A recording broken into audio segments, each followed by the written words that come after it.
Good morning, my friends. It's your old pal, Jordan the Lion. Today is a little bit of a sad subject. Well, it's a very sad subject, but something I want to vlog, and it's a great comedian that passed away far before he should have. Lived life on the edge, talked about living life on the edge, and then ended up passing away at someone else's hand. Daze with Jordan the Lion begins now.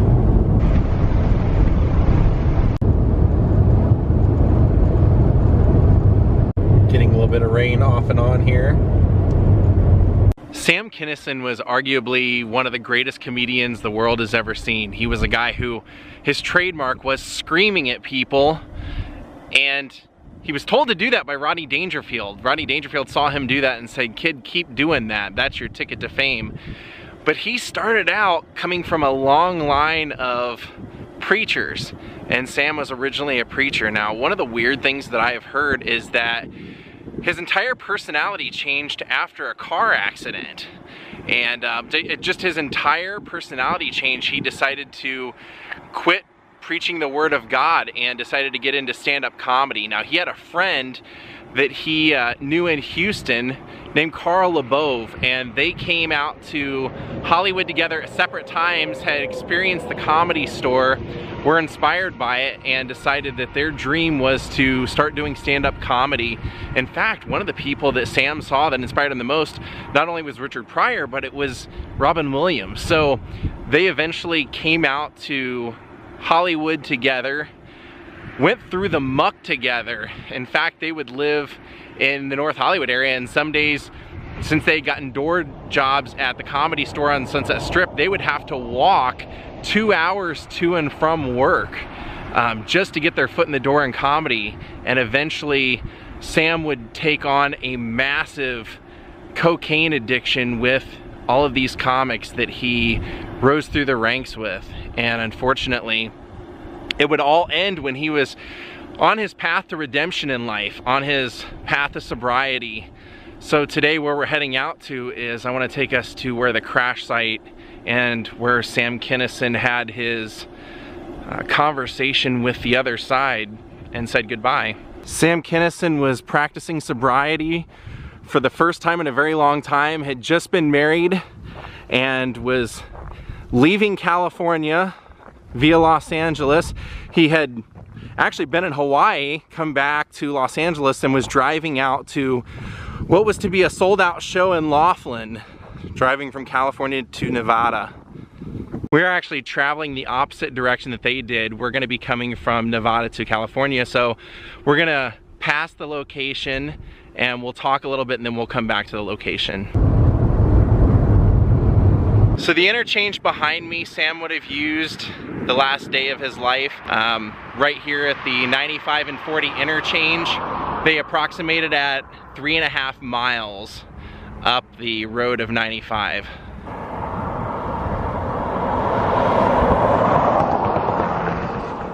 Now, I obviously did not know Sam Kinison, but I spent about 5 or 6 years hanging out nightly at the Comedy Store in Los Angeles, where Sam would be a doorman. That's where he would get his foot in the door. And I got to meet a lot of people that knew Sam and that had stories with Sam. And a lot of those stories were very negative. And I don't want this video to hover over that. However, I do think it's important to note, because Sam had, he had a unique style of comedy, and Rodney Dangerfield was the first person to give him a shot. As good as Sam was, he was closing the Comedy Store original room every night. Bookers just, for television, just did not want to put him on TV. They just didn't want to give him a shot, and Rodney Dangerfield did. And Rodney Dangerfield also put him in back to school, and between those two things, it really helped Sam's career. And Sam vowed, because he didn't like the booker over at the Tonight Show, that he didn't need the Tonight Show, and he would never do that show.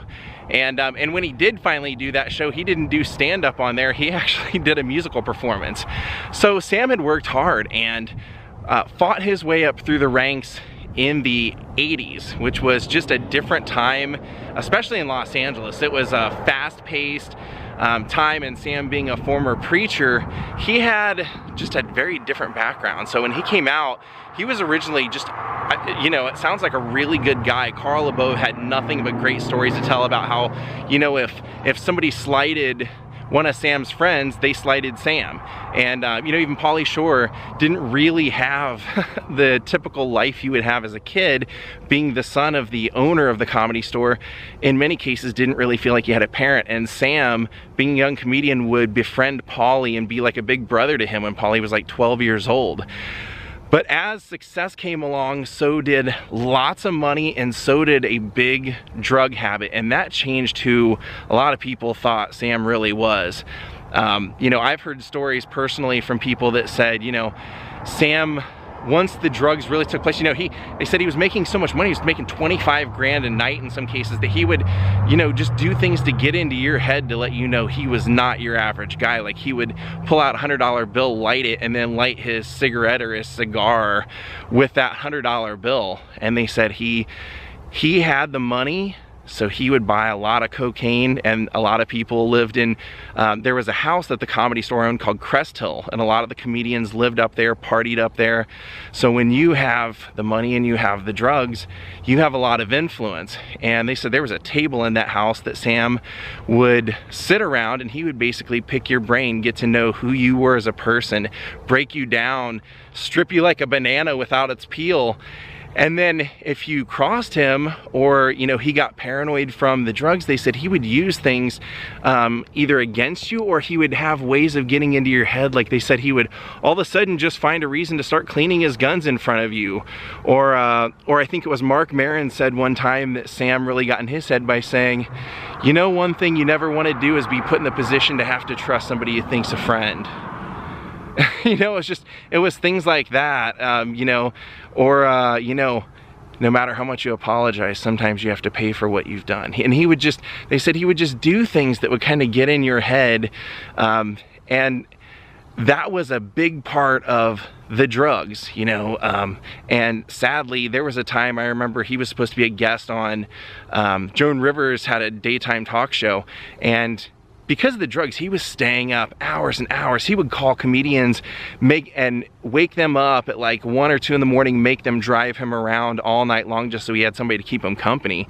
But when he was supposed to be on Joan Rivers, he didn't come to the show, and I remember her talking about it the whole show, and then ending the show by showing up over at his hotel. So he finally had a breaking point, you know. He had had an accident. He was just, the drugs had taken over, and his career was starting to suffer. People were saying, like, when you saw him, I saw an interview with Joe Rogan where he said, you saw Sam Kinison, and you could tell just the partying and everything, you felt like you were watching someone do a Sam Kinison impression. So Sam took it upon himself to enter AA and to try and clean himself up, which is really what makes this so freaking sad, is that he, at the age of 38 years old, traveling up this road, was on the way back to a clean life, being a good person again, and it would be a 17-year-old drunk driver in a pickup truck that would take Sam's life. Now really all I have to go on is that it's 3.5 miles up the 95, and that a Sam Kinison impersonator came out to the exact location with Sam's brother Bill, who was also there that day, and they took a photo at the exact location. Now, I mentioned comedian Carl LeBeau as a guy who Sam got to start with, and Sam, you know, was such a great friend that he vowed to take his friends along with him if he could. And when he started getting successful, he made Carl his constant touring opener. You know, Carl was a great comedian, a great improvisational stand-up guy, and he was also one of the backup singers that Sam took along for that Tonight Show appearance with Johnny Carson. Carl was here that day, and Carl was actually the man who, when Sam's car was hit head on, Sam would die in his arms. All right, here we go, 3.5 miles from here. I'll give you periodic glimpses just to, you know, kind of let you see what Sam would have seen his last drive. He was traveling with his wife in the car. She did not perish. She did suffer injuries though.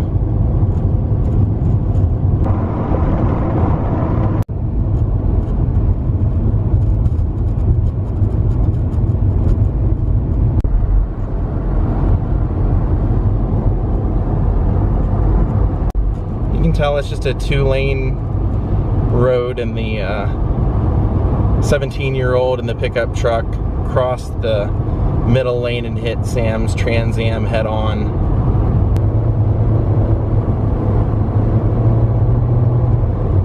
Obviously it would have been a little bit different view because he was traveling in the evening time, about 8:30. Here's our location. The age of 38 years old. 8:30 p.m. Sam Kinison was hit head on right here. I told you he used to get in people's heads. One of the things he would say is, I can recite the Bible frontwards and backwards. And sadly, when he was first hit, they thought he was going to pull through. They thought he was fine. They didn't realize how many internal injuries that he had had. He was not wearing a seatbelt, and they found him, basically he had been thrown into the windshield and back in between two seats. And you know, sadly, when they pulled him out, he started in Carl LeBeau's arms, started talking to someone saying, I don't want to die, I'm not ready to go, I don't want to go. And then after a little while, he said, okay, okay, okay. He said it 3 times, and Carl said it was like he had said it to someone that he knew, like he was being taken to the other side. On April 10th, Friday of 1992, Sam Kinison died right here on the side of the road.